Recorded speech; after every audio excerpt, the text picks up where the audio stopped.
Good morning students. आइए अब हम एक्सरसाइज 4.3 का फोर्थ क्वेश्चन करते हैं, जिसकी स्टेटमेंट है 3 वर्ष पूर्व रहमान की आयु का व्युत्क्रम अब से 5 वर्ष पश्चात आयु के व्युत्क्रम का योग 1/3 है। उसकी वर्तमान आयु ज्ञात कीजिए।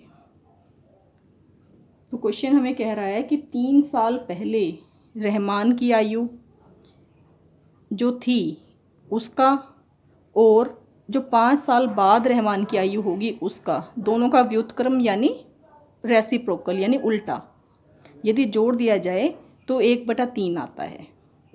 तो जितने भी आयु वाले क्वेश्चंस होते हैं उन सब में हमें हमेशा वर्तमान आयु कंसीडर करनी होती है। तो मान लेते हैं कि रहमान की वर्तमान आयु x वर्ष है। तो 3 साल पहले रहमान की आयु कितनी होगी, जितनी आज है उससे 3 कम कर देते हैं। जैसे आज अगर कोई 25 साल का है तो उसमें से 3 घटा देंगे, 25 में से 3 गए 22। तो 3 साल पहले रहमान की आयु हो गई x में से 3 घटा दिया। और 5 साल पश्चात यानी 5 साल बाद रहमान की आयु कितनी होगी, जो अब वह आयु है उसकी, उसमें 5 जोड़ देते हैं। तो क्वेश्चन हमें कह रहा है कि दोनों का व्युत्क्रम यदि जोड़ दिया जाए तो 1/3 आता है। व्युत्क्रम यानी रेसिप्रोकल उल्टा। तो इसका भी उल्टा कर दिया व्युत्क्रम, इसका भी उल्टा कर दिया, दोनों को जोड़ दिया। तो दोनों को जोड़ें तो 1/3 आता है। अब ये क्वेश्चन वैसा ही बन गया है जैसे हमने क्वेश्चन नंबर 3 का सेकंड पार्ट किया था। बिल्कुल उसी तरीके से हम इसे आगे सॉल्व करने वाले हैं। उसके लिए सबसे पहले एलसीएम ले लिया।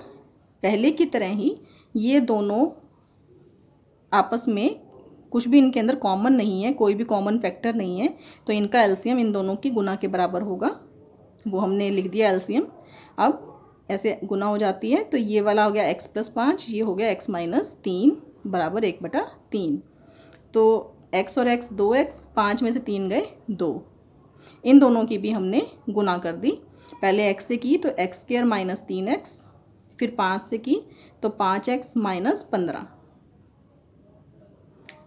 अब इसे थोड़ा और सिंप्लीफाई कर लेते हैं। ये वाला एज इट इज़ लिख दिया हमने।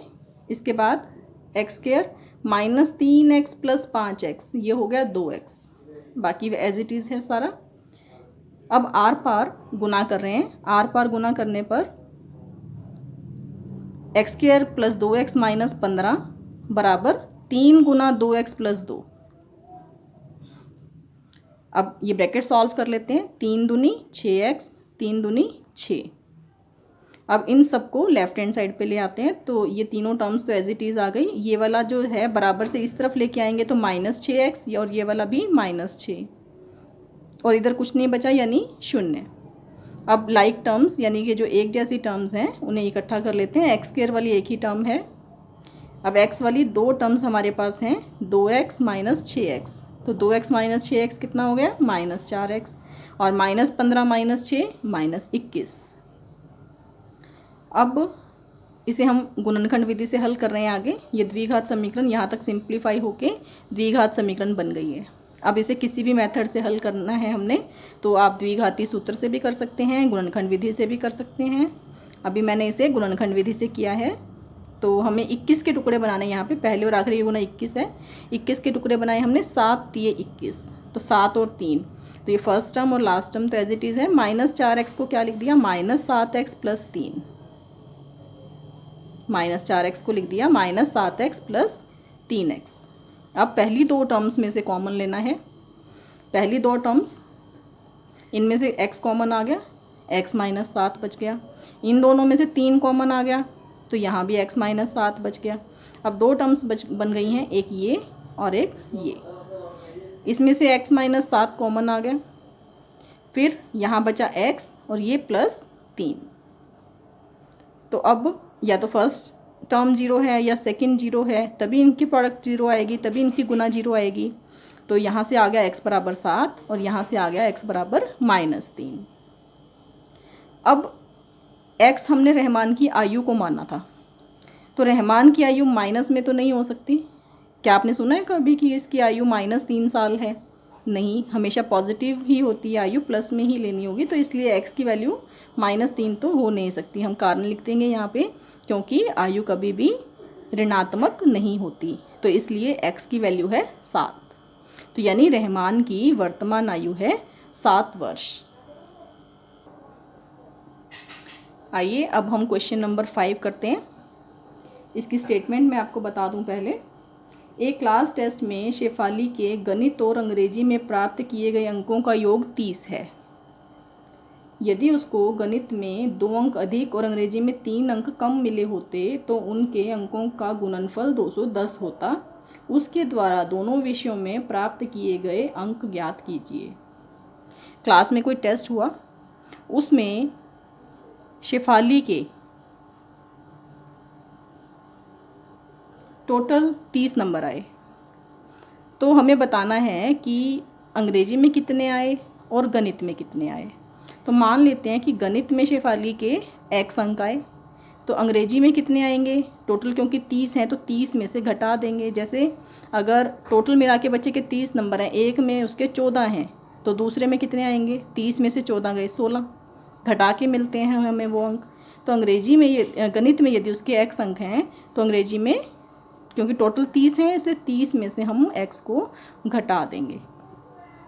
अब क्वेश्चन के हिसाब से यदि उसे गणित में 2 अंक अधिक मिलते, गणित में ये गणित के अंक हैं, गणित में 2 अधिक, इसमें 2 जोड़ देंगे, गणित में 2 अधिक मिलते और अंग्रेजी में 3 कम मिलते, इसमें से 3 घटा दिया अंग्रेजी वालों में से, तो उनकी जो गुना है, उनकी गुना कर दी हमने दोनों की, वो 210 आती। यदि उसे गणित में 2 अंक अधिक मिलते, गणित में 2 जोड़ दिया, और अंग्रेजी में 3 कम मिलते, इसमें से 3 घटा दिया, तो उनकी जो गुना है वो 210 आती। तो इस कंडीशन को हमने अप्लाई कर दिया। अब इसे सिंप्लीफाई करना है, गुना करनी है। पहले इसे थोड़ा सा सॉल्व कर लें। ये 30 में से 3 गए 27 माइनस x, बाकी एज इट इज़ हैं सभी टर्म्स। अब इन दोनों की गुना करेंगे, पहले 27 से करते हैं। 27x प्लस 54 माइनस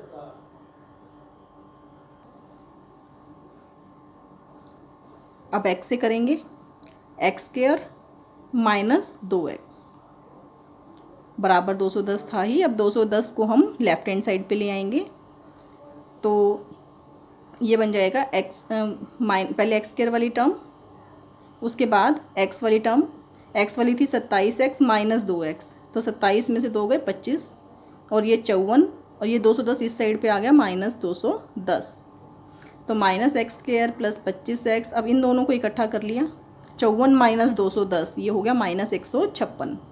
अब पूरी इक्वेशन को -1 से मल्टीप्लाई कर दिया, सिर्फ इसलिए कि ताकि ये टर्म हमारी पॉजिटिव बन जाए।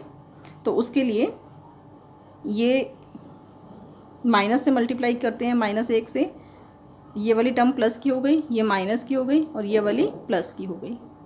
अब हमें टुकड़े बनाने हैं, 156 के टुकड़े बनाएं। जैसे टुकड़े नहीं बनाने आते हों वो द्विघात सूत्र से भी इसे कर सकता है, तो द्विघाती सूत्र से आप करें या फैक्टर बना के करें। फैक्टर बना के सबसे छोटा पड़ता है क्वेश्चन, तो हम इसलिए इसे फैक्टर बना के कर रहे हैं। बाकी अगर किसी को फैक्टर नहीं बनाने आते तो वो उसे द्विघाती सूत्र से भी कर सकता है। यहाँ के बाद यहाँ तक तो सेम ही रहेगा, इसके आगे अब 156 के टुकड़े हमने बनाए 12 और 13, तो ये 25 की जगह पे आ गया 12 और 13, ये -12 -13। अब पहले 2 में से कॉमन लेना है, वो आ गया x, तो यहाँ बचा x माइनस 12, इन दोनों में से 13 कॉमन आ गया, यहाँ भी बचा x माइनस 12। अब ये इसमें से x माइनस 12 कॉमन आ गया, तो बाकी बचा x माइनस 13। तो अब या तो ये फर्स्ट टर्म 0 है या सेकेंड टर्म 0 है। फर्स्ट टर्म को यदि हम 0 करते हैं तो x बराबर 12 आएगा, और अगर सेकंड को 0 करते हैं तो x बराबर 13 आएगा। तो या तो उसके गणित में 12 अंक हैं या हैं 13, दोनों ही आंसर हो सकते हैं। तो यदि उसके गणित में 12 अंक हैं तो अंग्रेजी में कितने आएंगे, टोटल 30 थे, तो 30 में से ये 12 घटा दिए 18 बच गए। और यदि उसके गणित में 13 अंक हैं तो अंग्रेजी में कितने अंक होंगे, 30 में से ये 13 घटा दिए 17। तो यानी अगर मैथ में 12 हैं तो इंग्लिश में है 18, और अगर मैथ में 13 हैं तो इंग्लिश में है 17।